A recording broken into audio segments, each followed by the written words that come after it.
the classic Penguin A-format edition of Orwell in the 1970s and early 80s livery. These are my original copies, which I bought way back at the time. I'm lucky enough to have a complete set, and for my way of thinking, they are the finest covers that Orwell's books ever had, and of course they're in the classic A format. This is Orwell's trilogy. Orwell didn't write a trilogy, I hear you say. Coming Up for Air. Possibly George Orwell's most obscure novel, certainly the one that I find when I ask people if they've read it, they say it's the one I haven't read, and in my opinion, probably his most important novel, aside from 1984. So today I'm going to talk about Coming Up for Air and the Orwell Trilogy and the secret history that led up to 1984. These days, Coming Up for Air, I would say, is my favourite book by George Orwell. With that comes with a caveat, and that is that 1984 will always be my favourite book by George Orwell because it's my favourite book of all time. I think it's sublime. I've read it so many times. I know I'm not alone with this. It's an obvious classic, but it is that thing of the more time goes on, the more valid and relevant 1984 seems to be. And I'll do several 1984 videos, sure, trying to focus on aspects that people often ignore. And this, in a way, is kind of one of them today, because Coming Up for Air is the first in a thematic trilogy that also encompasses Animal Farm and 1984 itself. And I want to go into the background of this. First, a bit about this book itself. Often when I'm selling books and I talk to people about Orwell, I say, have you read Coming Up for Air? And more often than not, they haven't. And that amazes me, because most people who read Orwell, well, they'd either stop after the two famous ones, 1984 and Animal Farm, or they'll carry on. And even though they carry on, for some reason, they often don't get to this one. Possibly because it's a book which looks quiet and unassuming. But I just want to talk about it a bit. And this is a book which he wrote shortly before World War II. And it's the study in first person of a member of the newly emergent lower middle class, by a man called George Bowling, and is set 38-39. And George has got a house, a wife, a child. He's a bit harried. He's got some debts. And he's a travelling salesman, I think. It's a while since I've actually read it. And he wins some money on the horses and keeps it on the quiet. And to get away from the stresses of being a modern dad, he decides that he's going to blow it all, which is what he usually does with these things. But he gets seized by a kind of nostalgia for his childhood, and he decides to return to the place of his birth, Lower Binfield, which is a little village, and he daydreams about going to a pond where he used to fish for a carp or a pike, I think it is. And it's that thing where he wants to go back and recover a lost childhood, but of course you can't go home again. And when he does try to go back, he discovers that he meditates on what is to come. And what is to come. As I've said, the trilogy is thematic, meaning that there is not an internal chronology featuring the same storyline, but there are themes which are common throughout the books. And the themes and images of Animal Farm and 1984 are present vividly so in Coming Up for Air, as you'll find if you read it. I'm going to expand upon that now without trying to give too many spoilers. So this is the Orwell Trilogy. George Bowling was obviously thinking about what was happening in the world in the 1930s, the world around him, the world of Stalinism and Italian fascism, and of totalitarianism per se, which is of course Orwell's main bugbear. The thing he wanted to rail against the most was totalitarianism. And of course, Animal Farm is the classic study of the hypocrisy of totalitarianism. And it was a book which made the left rather unhappy at the time, because it was clearly a satirical attack in a Swiftian manner on Lenin, Stalin, Trotsky, all those people, and the way the revolution had been betrayed. and the fact they were depicted as pigs was felt to be really offensive towards the left. But it's important, if you're on the left, to be a gadfly and to critique yourself. Otherwise you get orthodoxy, and there's an awful lot of orthodoxy around now. So we need Orwellian figures, writers who can attack this sort of thing. So the themes of this come up visually in one key scene of Coming Up for Air. I'm always struck when I reread Coming Up for Air, when I come to the sequence where George Bowling describes imagining people turning into pigs. It's rather reminiscent of the Gadarene swine in the Bible, who take on the possession of the demons from the man who says, "My name is Legion, for we are many." It's no surprise that those demons move into pigs, and pigs, of course, are the demons of power in Animal Farm.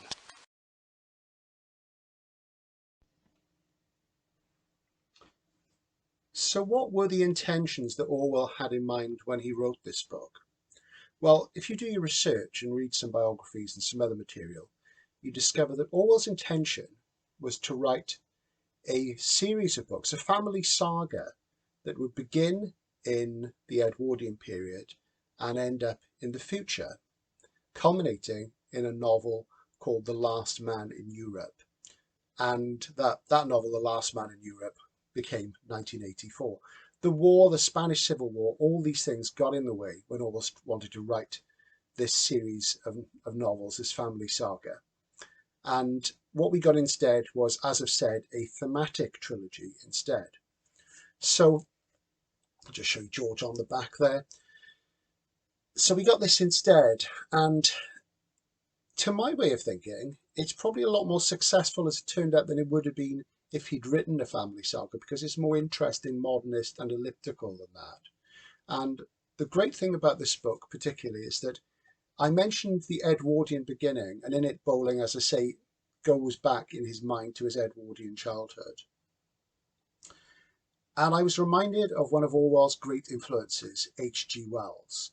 Orwell described as that marvellous man who was rather irreverent, who could teach you all about what was under the sea and outer space and aliens and what have you.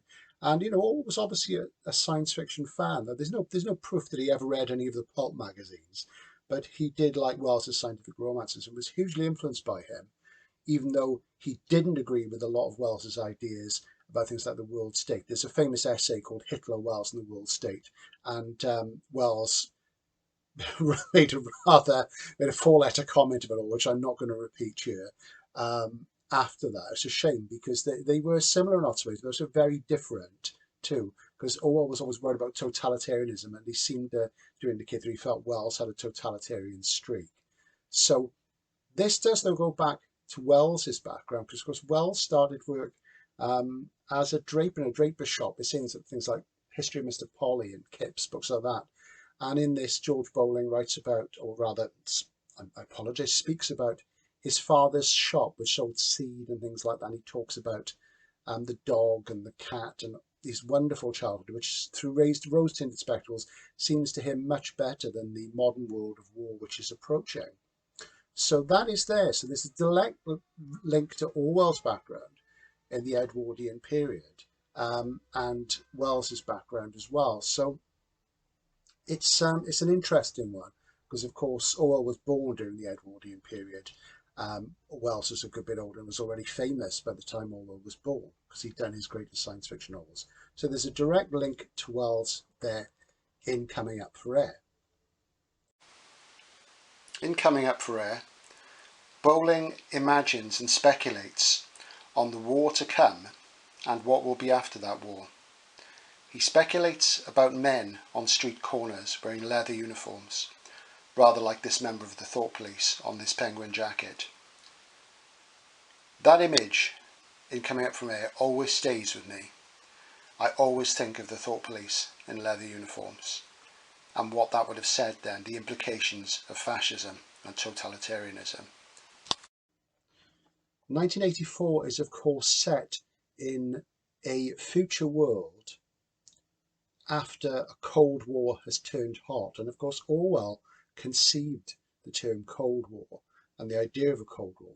So when he wrote Coming Up for Air, he was looking beyond the war to the war being won, to there being a conflict between superstates, a Cold War that turned hot.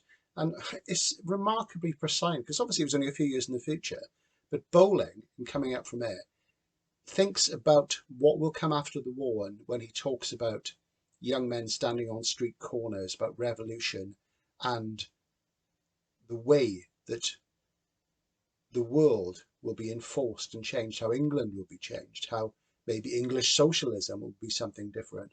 So it's remarkably prescient and accurate, and it does prefigure what we find in this magnificent novel. So do read Coming Up for Air, and you'll probably already be familiar with the text of Animal Farm in 1984.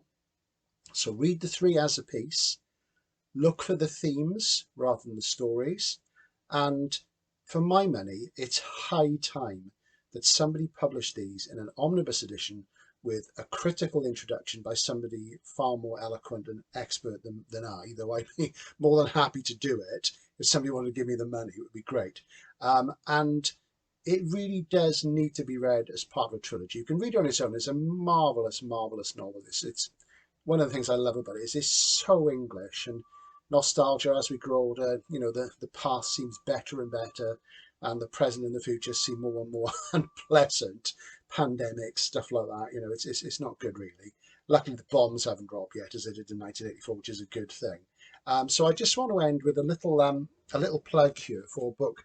Came out a couple of years ago, and it's out in paperback now. This is a proof copy which I had, called by Dorian J. Linsky, who wrote a book about the history of protest songs, which is really good. And the book is called The Ministry of Truth, and it's a biography of 1984, and it's really, really great book. Anybody who's interested in Orwell in 1984 specifically should read it. My only criticism is the criticism I always have with books about 1984, is that Linsky doesn't really seem engaged with the fact that 1984 was a science fiction novel, and he fails to put it into the context of the SF at the time, and particularly its influence on American satirical science fiction of the 1950s and Cold War SF. But we'll forgive him for that, because I'm going to cover that in a video later on. One day I'll write an essay about it, we'll see. But this is really great. So Orwell fans, try and get a copy of this. The cover's different, obviously, in hardcover and paperback, but it's an essential read for Orwell fans. One more thing before we go, just to finish, is I'm going to show you the critical edition by Bernard Crick of 1984. This has been my sort of sovereign edition for many, many years. And Bernard Crick wrote a great biography of Orwell. It's quite dry. There have been newer ones since. One's by DJ Taylor. I got really put off reading that because I once heard DJ Taylor speak at a lit fest, and he was very unkind in a comment he made about Moorcock and Ballard, saying that, you know, nobody took them seriously after a reader brought them up. And I haven't been able to forgive that. I probably should read it one day, because I've not read any of the recent biographies. So that's a great edition. I'm not sure if it's in print, probably not. But Crick, you know, he's a bit of a crusty, dry old academic, and he saw 1984 purely as satire. There's more to it than that. But he, I think, would have agreed with the idea of the thematic trilogy for Orwell. And also in the background there, you could probably see some of my old Orwell A formats. And the large white book is a facsimile edition of the manuscript of 1984, which was published in 1984. And it got remaindered for £5, and nobody bought it at the time. It's fantastic. I'll show you one day, because it's very, very uncommon now. So do read Coming Up for Air as part of the trilogy, and you'll find that'll give you a new insight into Orwell's work and his vision, and to the series that he never wrote and yet did. This is Outlaw Bookseller Stephen Andrews signing off for now. Have a good non-totalitarian day.